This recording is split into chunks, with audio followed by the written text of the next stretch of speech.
আলমডাঙ্গায় মাঠ থেকে অজ্ঞাত ব্যক্তির মরদেহ উদ্ধার। চুয়াডাঙ্গার আলমডাঙ্গা উপজেলার কাঁচপাড়া এলাকায় ফসলি মাঠ থেকে অজ্ঞাত পরিচয় এক ব্যক্তির মরদেহ উদ্ধার করেছে পুলিশ।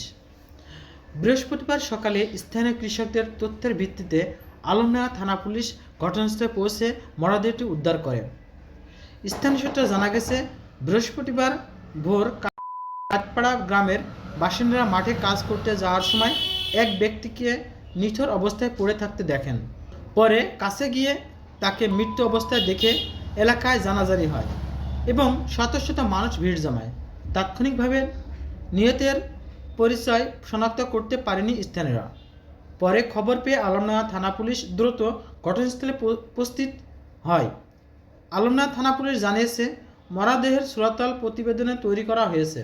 ময়নাতদন্তের জন্য লাশ চুয়াডাঙ্গা সদর হাসপাতালে মর্গে পাঠানোর প্রক্রিয়া চলছে। নিহতের শরীরে কোনো আঘাতের চিহ্ন আছে কি না বা হত্যাকাণ্ড কিনা তা খতিয়ে দেখছে পুলিশ। আলমডাঙ্গা থানা পুলিশ জানায়, আমরা সংবাদ পাওয়ার পরপরই ঘটনাস্থলে পৌঁছেছি। নিহতের নাম পরিচয় জানার চেষ্টা চলছে। আশা করছি দ্রুত তার পরিচয় জানা যাবে এবং ময়নাতদন্তের রিপোর্ট অনুযায়ী পরবর্তীতে আইনানুগ ব্যবস্থা নেওয়া হবে। এই ঘটনার পর কাঁচপাড়া ও আশপাশের এলাকার সাধারণ মানুষের মধ্যে কিছুটা আতঙ্ক বিরাজ করছে। স্থানীয়দের দাবি, পুলিশ যেন দ্রুত অপরাধীদের শনাক্ত করে আইনের আওতা আনে।